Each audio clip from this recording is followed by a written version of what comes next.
Bueno, muy buenos días. Mi nombre es Pablo Sirven, soy secretario de redacción del diario La Nación. Y bueno, para mí es un honor, un placer recibir a un compañero, un gran amigo de muchísimos años, batallas, cierres. Quizás una de las firmas más versátiles de La Nación, ¿no? Gran periodista, inmenso escritor, exitoso y también conductor de radio, muy escuchado. Así que la idea es hablar de periodismo, hablar de política. Y lo primero que te quería preguntar es esta controversia que hay entre dos periodismos, ¿no? O por lo menos que se le endilgan el adjetivo de uno que blinda, el blindaje mediático, que se dice desde la izquierda, desde el kirchnerismo, y por el otro lado el alarmismo, ¿no? Es decir, todo está mal, todo es un apocalipsis. ¿Cuál es la verdad Bueno, entre los dos? es curioso lo que se dice. El periodismo profesional durante este año produjo uno de los mayores investigaciones, quizás el Watergate argentino, el Lavallato argentino, que fue el tema de los cuadernos. Lo hizo un equipo del diario La Nación, Diego Cabot. El escándalo de los Panama Papers lo llevó a cabo Hugo Alconadamón, otro periodista del diario La Nación. Sí se vio en el periodismo todo lo contrario, un petardismo bastante lamentable en un momento delicado, o sea, durante los 5 meses que tuvimos de corrida cambiaria.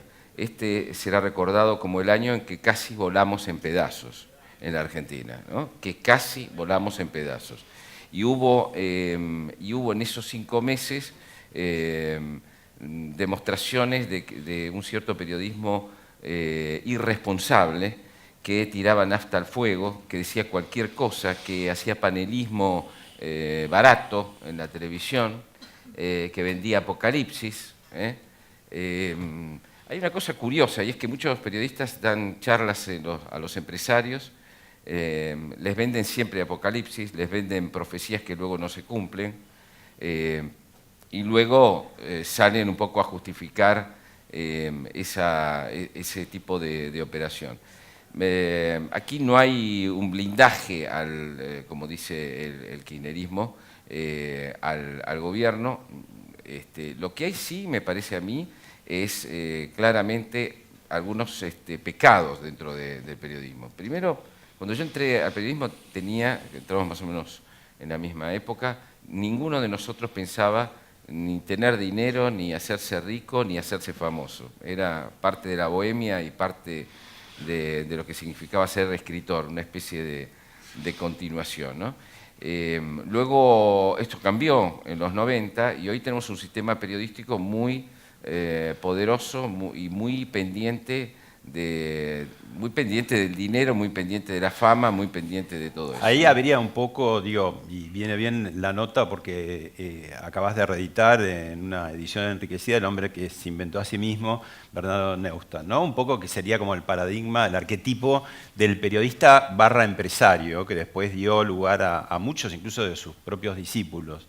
Pero después se agregó el tema de la pauta oficial como muy necesaria para sostener muchos medios y periodistas que, claro, cuando llegó el gobierno en diciembre de 2015 se cayeron a pedazos. Primero porque no solamente el gobierno bajó dramáticamente la pauta, sino porque muchos de esos empresarios, entre comillas, que nada tenían que ver con, por ejemplo, con Neustadt y otros que se profesionalizaron en sus empresas, salieron corriendo, ¿no? Y, Sí, sí. por ejemplo, Spolky, para poner su nombre.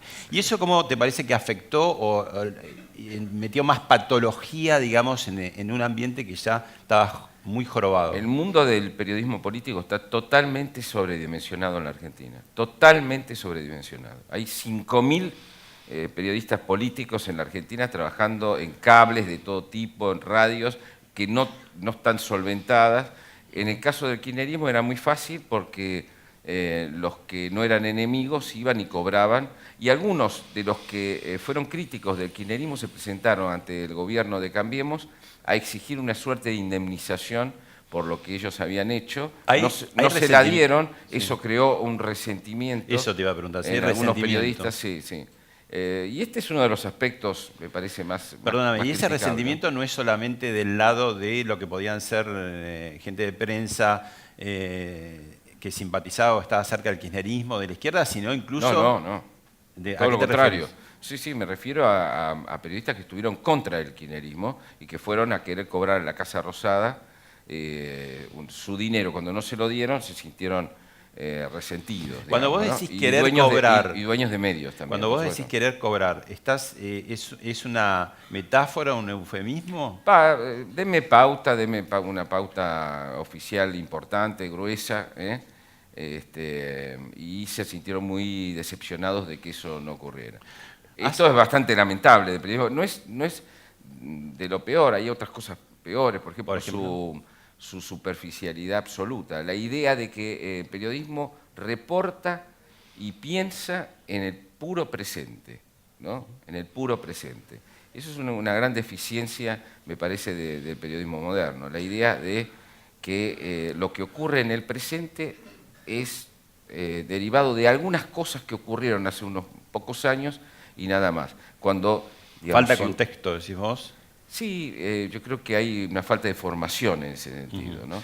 Creo que la historia política argentina explica muy bien qué es lo que pasó estos años, qué es lo que está sucediendo hoy y qué es lo que puede suceder en el futuro. Lo que pasa es que la historia política la leen pocos, ¿no? Pero digo, todo lo que hace Cristina Kirchner, su grupo, no lo que dice que va a hacer, sino lo que verdaderamente hace, lo que hizo, no está enmarcado en cuestiones hormonales, cuestiones de decisión pragmática de momento. Está enmarcado en cuestiones ideológicas, sé que la palabra ideología no tiene buena prensa, porque se prefiere el pragmatismo a la ideología, puede estar bien, pero digo, el modo de ver la Argentina es un modo de ver que está en los libros de historia. No digo que todo lo que pasa en el presente está en el pasado, pero sí hay mucho de eso. Hay que tomarse trabajo de simplemente leerlo. Me parece que el periodismo no lo hace, entonces es un inmenso océano con 10 centímetros de profundidad. Hace unos días, charlando con Isela Costantini, la primera presidenta de Aerolíneas Argentinas, le preguntaba a propósito de todos los problemas que está teniendo hoy mismo, ¿no? Que no hay operaciones por el paro de los trabajadores de Aerolíneas Argentinas, le preguntaba cómo veía la empresa y me dice, yo no puedo, podría ser una respuesta diplomática para no hablarlo, pero en parte tenía razón, me hizo pensar, porque me dice, no cuento con la información que tenía cuando estaba adentro, ¿no? Es decir que los periodistas siempre estamos afuera de donde se cocina, para bien o para mal, la información. Tenemos que asomarnos por una ventana. Muchas veces, por cierto, este gobierno, comparado con el anterior, es mucho más de puertas abiertas, se puede charlar tanto en on o en off, ¿no? Pero sigue habiendo, especialmente en el área de columna política, muchas veces el tema de la bola de cristal, ¿no? Va a pasar esto, va a ir preso tal, va a ganar tal, ¿no? ¿Por qué sucede esa adivinanza que después, como vos decís, es como el horóscopo, ¿no? No se verifica en la realidad. No.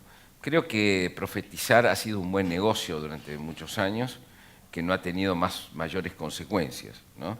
Pero esto no solo han caído los periodistas, también los politólogos han profetizado cosas que fueron disparates, economistas principalmente, ¿no? Hay un libro negro de lo que los economistas creían que iba a pasar y lo que finalmente pasó.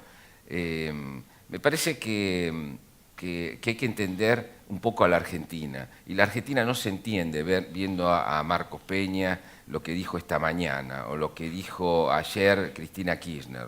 La Argentina, por ejemplo, hay algunos que dicen ¿por qué existe la grieta? Yo creo que la grieta existe y sobrevive y va a seguir viviendo porque la grieta tiene, más allá de sus aspectos violentos y patológicos, tiene algo legítimo, tiene algo genuino. Se discute desde 1810 2 proyectos en Argentina, no 3 o 4, 2 proyectos en Argentina.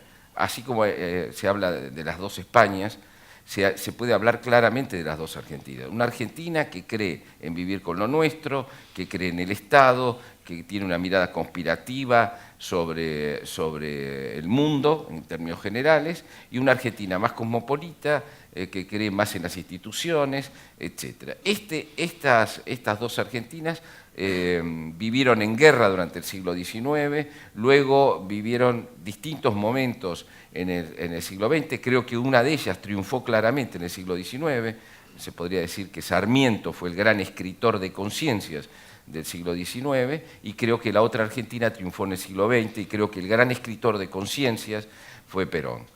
Fue Perón, que escribió básicamente el reglamento, inclinó la cancha, construyó el lugar en donde se mueven aún hoy los argentinos, ¿no? Hay un proceso de colonización del peronismo hacia toda la clase política, hacia el periodismo y hacia la economía argentina. Y vos fíjate que la ultraortodoxia que corre por derecha a Macri, que se siente muy decepcionado por Macri desde el día 1, que quería un shock tremendo desde el día 1, y como no lo hizo, ya empezó a estar mal, en el fondo también añora una forma de peronismo, añora un Menem. Hay añorar un Menem, es decir, hay una cultura menemista incluso en la ortodoxia económica, lo cual te muestra hasta dónde llegó la colonización cultural del peronismo. Yo creo que uno de los grandes desafíos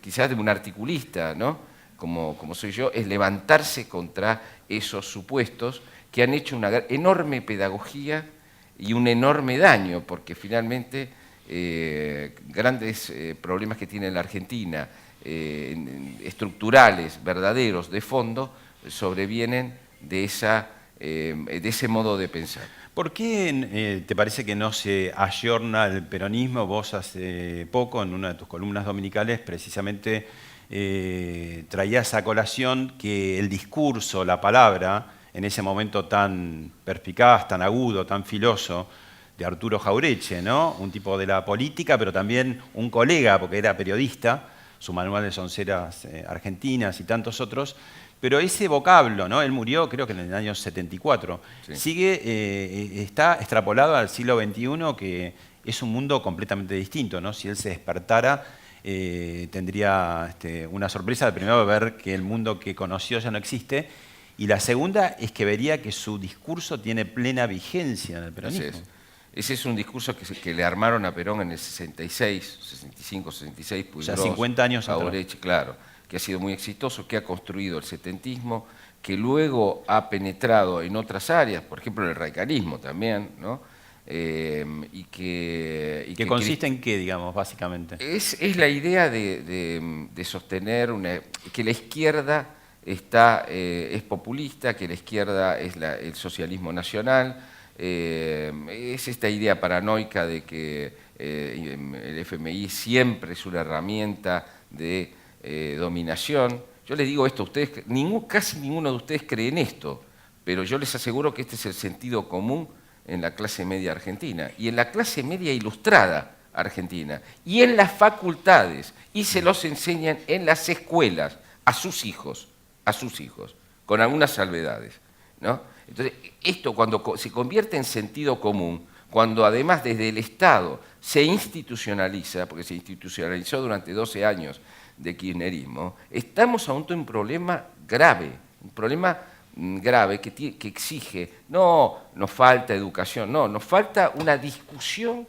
plena, una batalla cultural contra ese modo de pensar, que si nos hubiera traído a un país aproximadamente razonable, estaría bien, pero nos trajo a un país de 30% de pobreza, de enorme pobrismo, de clientelismo, de cultura contra el trabajo y de una serie de supersticiones económicas, políticas, sociales que nos han maniatado y que nos impiden avanzar, porque esta, la verdad, si realmente hubiera tenido una buena performance, ese modo de pensar, no estaríamos discutiéndolo quizás, o estaríamos en todo caso un poco polemizando, pero para mí es el núcleo del asunto. Pero Luego, Jorge, luego ¿no querés vos esto decir, no estaríamos discutiendo también si las alternativas al peronismo, que no fueron muchas, porque el peronismo es la fuerza que más gobernó en el último cuarto de siglo, ¿no? Pero si las alternativas hubiesen funcionado, si las alternativas funcionaran en tiempo presente, el peronismo se empieza a diluir. El peronismo o se también... convierte en otra cosa, ¿no? Que es lo que aspiramos quienes queremos creer en un bipartidismo, en la construcción de un nuevo bipartidismo, donde haya un partido cosmopolita, un partido moderno o una coalición, Cambiemos, u otra herramienta mejor que Cambiemos, no lo sé, no importa eso, alguien que exprese el país normal, el país ¿En el peronismo de la también? democracia representativa, y un nacionalismo, un centro nacional, diría Pichetto, que se siente a la mesa, que sea institucionalista y con el cual hacer los acuerdos finalmente los acuerdos de la Moncloa. Es decir, Claro, realmente igual... no se puede hacer eso porque lo primero que te enseñan en el peronismo cuando entras, y lo digo por conocimiento de causa, es que vos sos la patria, vos sos el movimiento y los demás son la partidocracia, lo demás es los que vienen, los vendepatrias, los que vienen a... Este concepto que parece un concepto tan antiguo que nosotros lo vemos en la... No, es un concepto profundamente arraigado, no solo en los gremios, en las escuelas, en las docencias. Igual sería como muy novedoso que el peronismo se institucionalizara, ¿no? Porque siempre que tuvo esa oportunidad, estoy hablando, por ejemplo, años 51, 52, la posibilidad de que fuera mercante el presidente que siguiera, no fue mercante, fue reforma a la Constitución mediante el propio Perón, ¿no? Cuando fue la posibilidad de que fuera Cafiero, no, la gente votó Menem. Cuando fue la posibilidad de que fuera Bordón y Álvarez, no, tampoco, Menem de vuelta, ¿no? Entonces digo, sería una cosa como muy novedosa que el sucedería. peronismo es como esas mujeres que eligen siempre al canalla, ¿viste?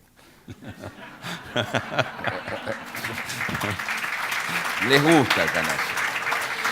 Bueno, pero ¿qué hacemos frente a esa realidad? Porque esto es así, digamos, ¿no? Lo otro es un poco un pensamiento retórico. Creo que hubo un momento histórico y es cuando Alfonsín, con su enorme influencia, logró que el peronismo se le empezara a aparecer. Creo que si Alfonsín no se le hubiera quemado el país, no se hubiera habido una hiperinflación, el peronismo hubiera tenido que seguir jugando su juego. Y esto es importante que se juegue de a dos, es la única manera posible de que haya un país, que haya políticas de Estado permanentes, que todos no vayamos a los bandazos.